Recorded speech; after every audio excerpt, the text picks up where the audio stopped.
Mesdames et messieurs, bienvenue et merci de nous suivre. Nous sommes en direct sur RTI 1. Voici les titres de cette édition. Ce mercredi 3 mai, c'est la journée internationale de la liberté de la presse décrétée par les Nations Unies depuis 1993. Les journalistes ivoiriens célèbrent cette journée. La cérémonie officielle a eu lieu ici à la RTI. Le ministre Koné Bruno appelle les journalistes à la responsabilité. Le président de la République, Alassane Ouattara, a présidé le lundi 1er mai la cérémonie commémorative de la fête du travail, occasion pour le chef de l'État de saluer la contribution des travailleurs au développement de la Côte d'Ivoire. Nous revenons sur cette journée dans cette édition. Et puis le Libéria a enregistré, y compris dans sa capitale Monrovia, de nouveaux cas d'une maladie non identifiée provoquant des fièvres et des vomissements testés non négatifs à Ebola, avec désormais 2 morts en moins de 10 jours. Et ce mercredi 3 mai, c'est la journée internationale de la liberté de la presse décrétée par les Nations Unies depuis 1993. Les journalistes ivoiriens célèbrent cette journée. La cérémonie officielle a eu lieu ici au siège de la RTI. Justement, par rapport à cette journée internationale de la liberté de la presse, le ministre Koné Bruno appelle les journalistes à la responsabilité. Isaïe Ochono. À la faveur de la célébration de cette journée instituée par les Nations Unies depuis 1993, le ministre de la Communication, de l'Économie numérique et de la Poste invite les journalistes à ne pas perdre de vue le rôle social de leur plume. Si les médias peuvent être utilisés comme catalyseurs de paix et d'entente mutuelle, nous ne devons pas ignorer que leur mauvais usage ou leur manipulation peut alimenter des conflits et des situations de crise. L'histoire récente de notre pays est éloquente à ce sujet. C'est donc le lieu pour moi d'inviter les journalistes à ne pas perdre de vue le rôle social de leur plume qui doit être mise au service de la construction d'une société plus pacifique, plus juste et plus inclusive, en évitant pour cela les sujets susceptibles de créer la psychose chez les populations et ou de fragiliser les institutions de la République. Pour le ministre Bruno Nabagné-Koné, l'ère numérique facilite l'accès à l'information au public, toute chose qui favorise la démocratisation du discours médiatique. Afin d'assurer une application universelle de la liberté d'expression et d'atteindre les objectifs de développement durable, l'information doit, selon nous, être accessible à tous sans restriction. Les médias sont des acteurs importants dans la promotion de sociétés plus inclusives. Il est donc nécessaire d'encourager leur potentiel à promouvoir le dialogue, à refléter la diversité d'opinions dans la société et à aller à l'encontre des stéréotypes et des représentations uniformes. Les médias peuvent grandement contribuer à la cohésion sociale, à la consolidation de l'unité nationale, à la réconciliation et à l'avènement de l'Ivoirien nouveau, souhaité par le président de la République, son Excellence M. Alassane Ouattara. La célébration de la liberté de la presse est l'occasion de magnifier les principes fondamentaux de la liberté de la presse et d'évaluer les libertés de cette presse à travers le monde. Le ministre Bruno Koné profite de cette journée mondiale de la liberté de la presse pour rendre hommage aux hommes de médias qui contribuent à l'avancée démocratique de la Côte d'Ivoire. Ici, à Cocody, il y a eu une marche des journalistes et hommes de médias dans plusieurs rues de la commune, suivie d'une rencontre au stade de la RTI pour célébrer la journée internationale de la presse. Fidèle Aigné et Franck Kouadio, reportage.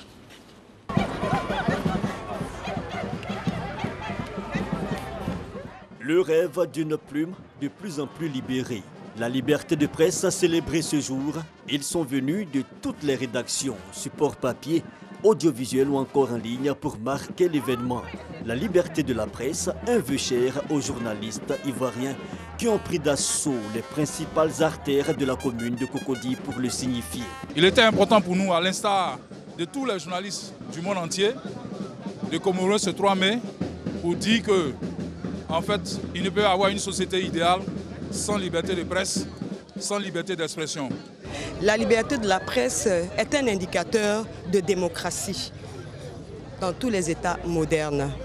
Nous sommes concernés parce que nous voulons que notre profession respecte les règles d'éthique et de déontologie. Nous sommes concernés parce que nous voulons que les citoyens soient bien informés. Une journée qui a donc son sens, d'où l'engagement des médias de service public.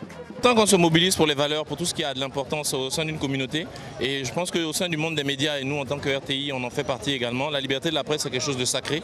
Nos journalistes se mobilisent tous les jours pour pouvoir informer, et donc il est important que nous soyons là pour soutenir, et c'est le sens de notre engagement. Une célébration pour faire le bilan, mais surtout des doléances pour l'amélioration de leurs conditions de travail. Il y a quand même beaucoup d'avancées en Côte d'Ivoire. Quand on parle, n'est-ce pas, depuis 90 où on a eu ce qu'on a appelé le printemps de la presse, je pense que c'est une avancée significative. Mais aucune œuvre n'étant parfaite, nous pensons qu'il y a encore des efforts à faire par les uns et les autres. Cette journée me rappelle que la situation du journaliste ou du communicateur ou de l'homme de médias doit changer au fil des années. Donc cette journée, elle est importante pour moi à plusieurs niveaux. Ensemble contre la précarité dans nos médias, c'est le thème retenu pour la célébration de la 25e journée mondiale de la liberté de la presse. Une presse ivoirienne qui entend désormais jouer son rôle, celui d'un véritable contre-pouvoir. Autre information, un conseil des ministres se tient ce mercredi au palais présidentiel en présence du président de la République Alassane Ouattara. Plusieurs questions sont abordées et ces questions sont relatives à l'actualité et surtout au processus de développement de la Côte d'Ivoire. Nous y reviendrons à 20h. Nous vous le disions dans nos titres, le président de la République, Alassane Ouattara, a présidé le lundi 1er mai la cérémonie commémorative de la fête du travail, occasion pour le chef de l'État ivoirien de saluer la contribution des travailleurs au processus de développement de la Côte d'Ivoire. Aux travailleurs de tous les horizons, de toutes les couches sociales, de tous les corps de métier, le président de la République a exprimé toute sa reconnaissance et celle de la nation pour leur contribution au redressement de la Côte d'Ivoire depuis 2011. Il a salué le dur labeur et les efforts généreux des paysans qui ont fait de la Côte d'Ivoire une réussite agricole. Les fonctionnaires qui, grâce à leur engagement, transforment la Côte d'Ivoire de jour en jour, et aussi les travailleurs du secteur privé et les hommes d'affaires qui ont contribué à l'augmentation de la richesse nationale. Grâce à l'implication de chacune et chacun d'entre vous, nous avons réussi en seulement 6 ans à changer le visage de la Côte d'Ivoire. Nous avons fourni de l'eau potable à plus de 3,5 millions de nos compatriotes en zone urbaine et rurale. Nous avons fourni de l'électricité à plus de 2000 localités à travers le pays, soit à plus de 4,5 millions de nos compatriotes. Nous avons construit et équipé plus de 25 000 classes au primaire, plus de 275 lycées et collèges pour permettre à des millions d'enfants et à leurs enseignants de travailler dans de meilleures conditions dans le cadre de l'école obligatoire pour tous les enfants de 6 à 16 ans. Nous avons réhabilité et construit des hôpitaux, des centres de santé, des CHU, des CHR. Nous avons pris en charge plus de 200 000 personnes infectés du VIH-Sida ou souffrant de l'insuffisance rénale. Nous avons démarré la phase pilote de la couverture maladie universelle avec une cible de 150 000 étudiants. La redistribution de la richesse produite est quelque chose qui me tient à cœur. Je ne suis pas socialiste, tout le monde le sait. Je suis un libéral, mais je tiens à ce que les plus défavorisés, et les travailleurs en particulier, soient les premiers bénéficiaires des résultats de la croissance économique. La commémoration de la fête du travail étant aussi un moment privilégié pour renforcer le dialogue social entre travailleurs et employeurs, mais surtout entre travailleurs et gouvernement, le président de la République a fait le point du traitement accordé aux principales doléances de 2016. En matière de financement, c'est un des points que vous avez mentionné, le financement des centrales syndicales J'ai accédé volontiers à votre demande en autorisant le versement depuis 2016 d'une subvention annuelle de 800 millions de francs CFA. S'agissant d'une meilleure répartition des fruits de la croissance, le gouvernement a décidé de mettre en œuvre le projet des filets sociaux qui permet de transférer chaque trimestre des ressources financières parmi les plus pauvres en milieu rural et urbain. En outre, en matière de lutte contre la vie chère, nous envisageons d'investir dans la construction et l'équipement de grandes zones de production vivrière. Ceci permettra d'augmenter l'offre et de réduire les prix sur les marchés. Dans le secteur de la santé publique et de la protection sociale, outre la construction et la réhabilitation des structures sanitaires, environ 3 000 postes budgétaires ont été programmés en 2017 pour le recrutement du personnel soignant. En ce qui concerne la décision de libéraliser le secteur de l'électricité, les études préliminaires, selon le chef de l'État, sont avancées et devraient déboucher d'ici à la fin de l'année sur l'élaboration d'une feuille de route. Et le président Alassane Ouattara a indiqué que le prix de l'électricité n'a pas augmenté en 2016 et qu'il en sera de même pour les ménages en 2017. Et c'était un reportage de Awa Touré. Le chef de l'État a présidé la cérémonie de la fête du travail au palais de la présidence de la République. Il s'est exprimé après les responsables des syndicats. Les Ivoiriens réagissent justement après le discours du président de la République, Alassane Ouattara. Nous les écoutons.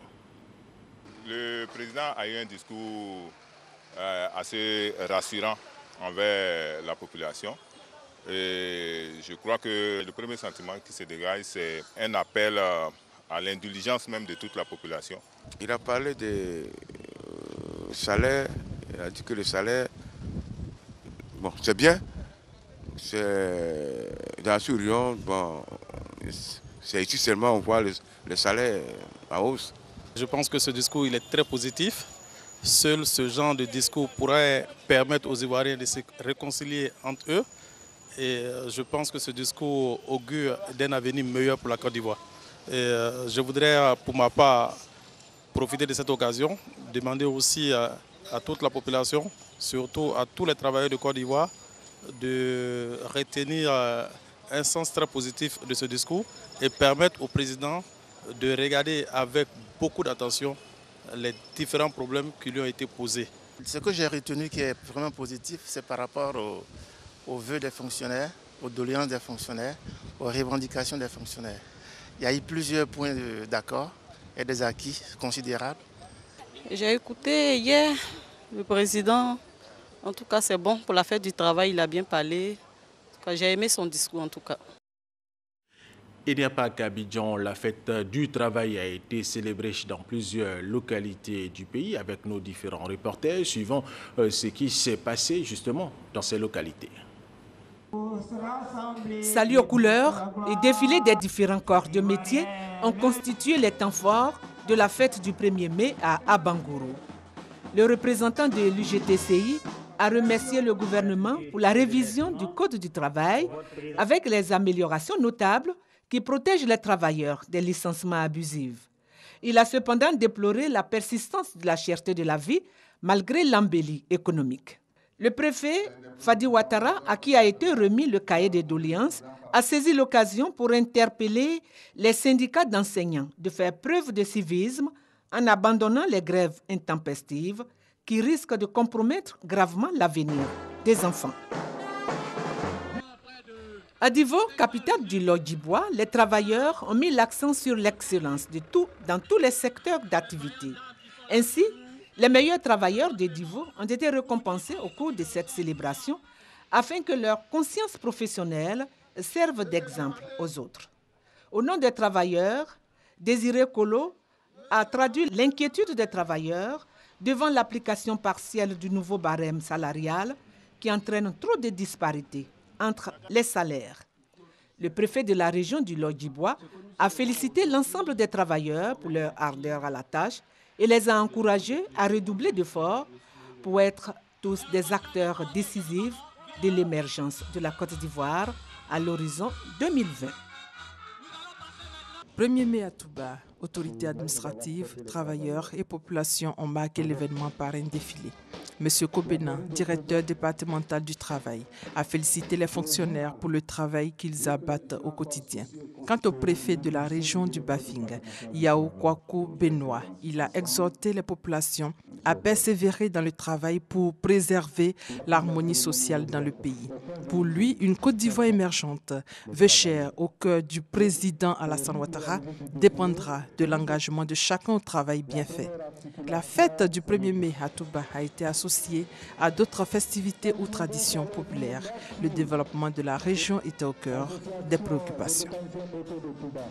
À Sinématiali, la fête du 1er mai a été marquée par des manifestations récréatives et sportives organisées par les fonctionnaires de la localité.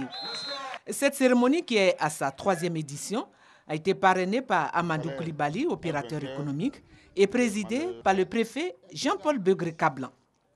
Il s'agit pour les fonctionnaires et les populations résidant à Sinématiali de mieux se connaître, de fraterniser par le sport. Le préfet et le parrain ont exhorté les fonctionnaires au travail bien fait. Ils les ont invités à mettre fin aux grèves intempestives qui mettent à mal la cohésion sociale.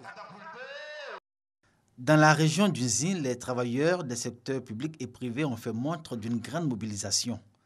À Dimokro, place de la préfecture, les doléances ont essentiellement porté sur la revalorisation de la pension de retraite, la prise de mesures hardies contre la cherté de la vie et surtout le plaidoyer adressé au gouvernement à se pencher sur la situation des travailleurs de l'UTEXI et surtout la remise en marche de cette usine que les populations considèrent comme le poumon économique de la région. La journée internationale des jeunes filles dans les technologies de l'information et de la communication a été célébrée il y a de cela quelques jours. Les jeunes filles des lycées et collèges de la Côte d'Ivoire ont été sensibilisées justement sur la question. Adrienne Grascando. Le domaine des technologies de l'information et de la communication TIC intéresse très peu la gente féminine. En Côte d'Ivoire, l'on note, selon des spécialistes, 36% de représentation en 2015 dans le secteur des TIC.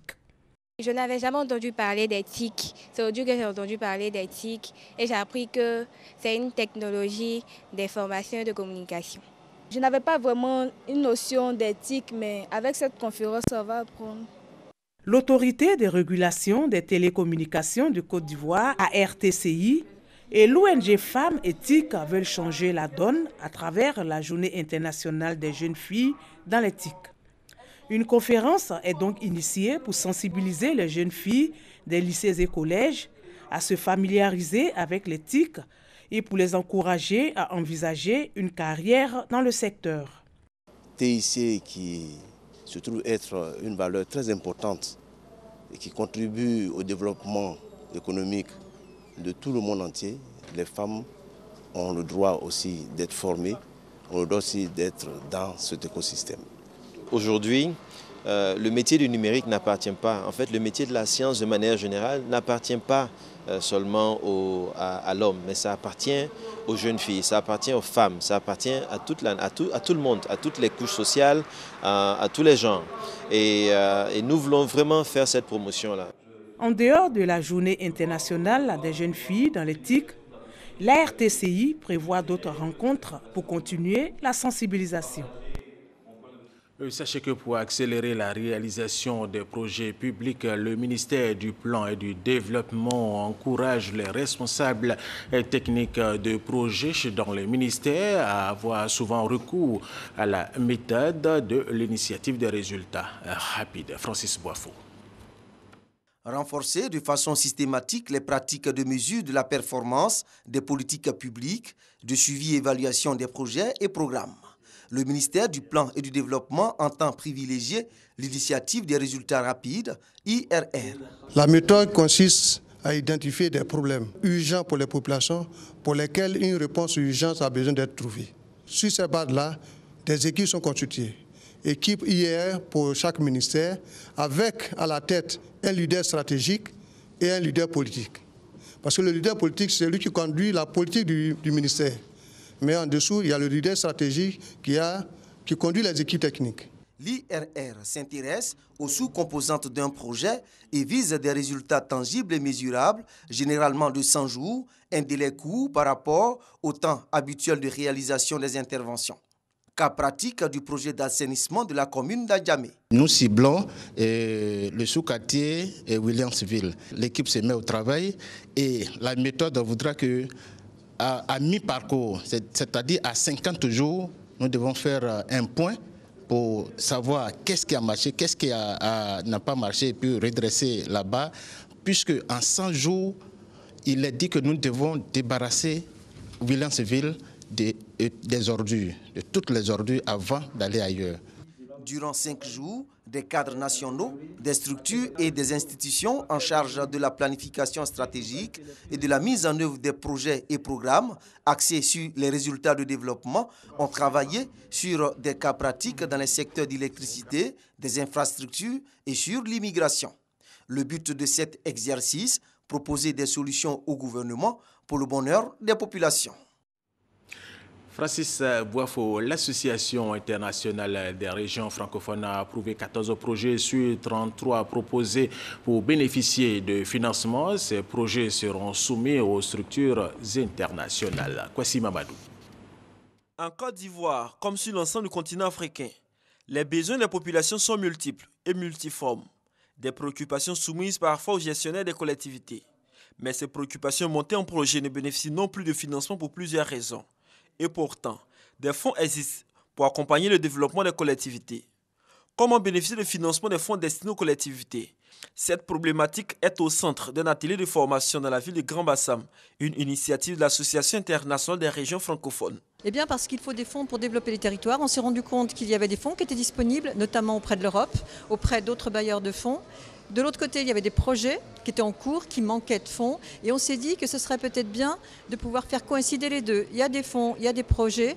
Après, comment faire pour les rédiger? Les bailleurs de fonds sont toujours très exigeants sur la qualité des projets parce que c'est des sommes importantes qui sont en jeu.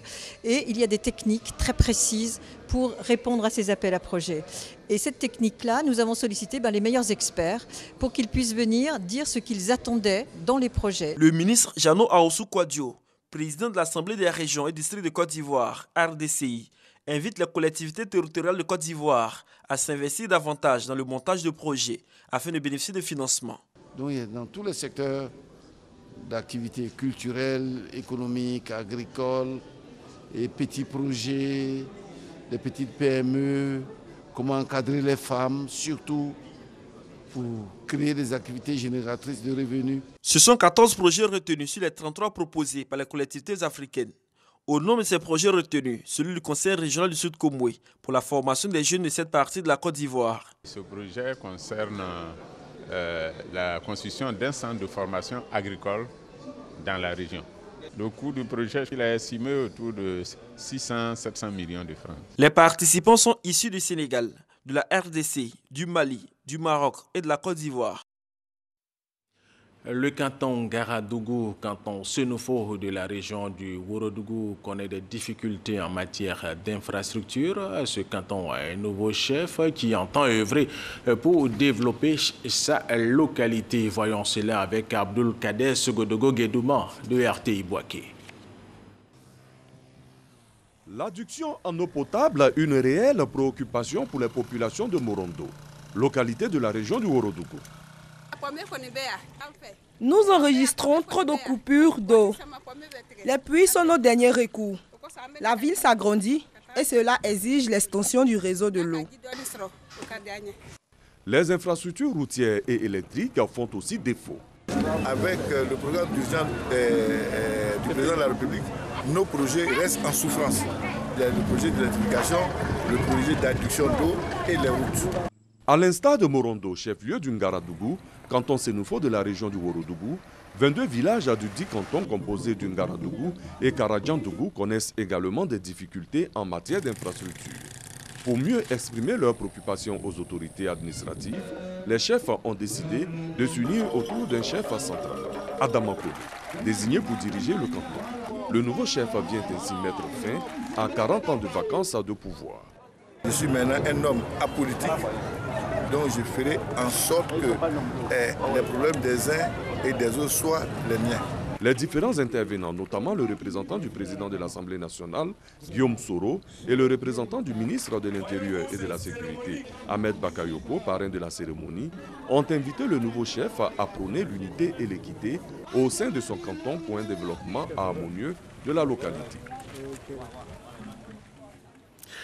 Démarré le 25 avril, le FEMUA a refermé ses portes le dimanche dernier, 30 avril, à Diakish, à la place Alassane Ouattara. Plusieurs artistes étaient présents à cette cérémonie de clôture. Issa Yeo Tchonon de RTI 1 était également à cette cérémonie. Voici son reportage.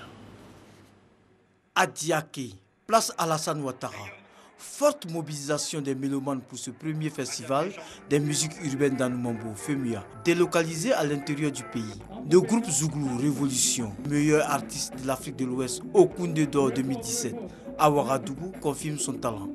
De nombreux publics ne goûtent pas son plaisir.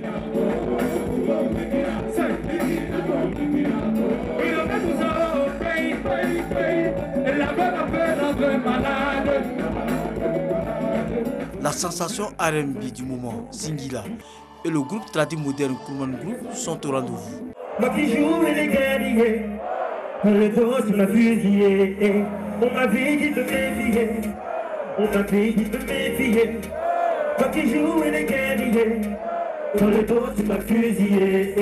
Vraiment bravo et bravo à la ville d'Adiaké également pour recevoir le FEMUA pour son 10e anniversaire. Le FEMUA Adiaké, FEMUA un événement local à Noumambo, devenu national et maintenant international, qui se passe dans notre modeste ville. 10e édition, c'est vraiment un honneur. Nous sommes contents pour la première fois que le FEMUA se tienne aussi à des kilomètres d'Anoumambo. Cela prouve que le FEMUA peut se tenir dans toute la Côte d'Ivoire. Ce 10e FEMUA a été l'occasion de poser des actions sociales avec la pose de la première pierre des écoles primaires à Oudjini et à Baye-Koubassi, dans le département de Gagnoua, et de sensibiliser la population sur le réchauffement climatique. Issa Yeo Tchonon, de la musique passant au sport. Le ministère des Sports et Loisirs a réalisé un stade omnisport à Mbengue au nord de la Côte d'Ivoire. Il a été inauguré par le ministre François Amicha, ministre des Sports. Découvrons ce stade avec Léon Broukwame de RTI Boaké. Stade omnisport de Mbengue, un ouvrage baptisé Stade Ngolo Koulibaly du nom du médiateur de la République, fils et doyen des cadres de Mbengue. L'objectif, graver dans la mémoire collective les valeurs déterminant l'homme à l'origine de l'essor de ce département, il s'agit bien plus de poursuivre ses œuvres de paix, de fraternité, de rapprochement des peuples. À l'affiche, ce match de gala opposant Mbengue à la ville malienne voisine de Kadiolo. Au total, le stade Ngolo Koulibaly pour favoriser le vivre ensemble, l'éclosion de talents locaux et la lutte contre les phénomènes dont la jeunesse reste la cible. Le choix de Mbengue tient compte non seulement de sa position géographique, mais surtout de l'essor des activités qui s'y déroulent. Cet essor économique, comme tout système, génère ces avatars que sont l'alcoolisme, la drogue, la prostitution, le vol. C'est pourquoi j'ai voulu, par la construction de ce stade, contribuer à détourner la jeunesse de Mbengue de toutes ces tentations. Pour inviter les populations à s'approprier cet équipement sportif, instauration de la marche pour la santé avec le coach Albert François Amichia, juste pour le ministre des Sports et Loisirs, de sensibiliser sur les bienfaits de la pratique du sport, et la leçon est bien retenue. Pour éviter beaucoup de cueils au niveau de la santé, il faut ce genre d'exercice physique. Et je pense que la leçon est retenue. Et que dorénavant, en tout cas, ce sera une institution à Mbengue. Le stade omnisport de Mbengue, première réalisation du gouvernement dans le cadre de sa politique de promotion du sport de proximité, prochaine localité bénéficiaire, Tengrela. Léo Broukwame et autres titres de cette édition. Le Libéria enregistré, y compris dans sa capitale Monrovia, de nouveaux cas d'une maladie non identifiée provoquant des fièvres et des vomissements testés négatives à Ebola, avec désormais 12 morts en moins de 10 jours selon le ministère libérien de la Santé. Voilà, et c'est la fin de cette édition. Merci de l'avoir suivi et restez avec nous sur RTI.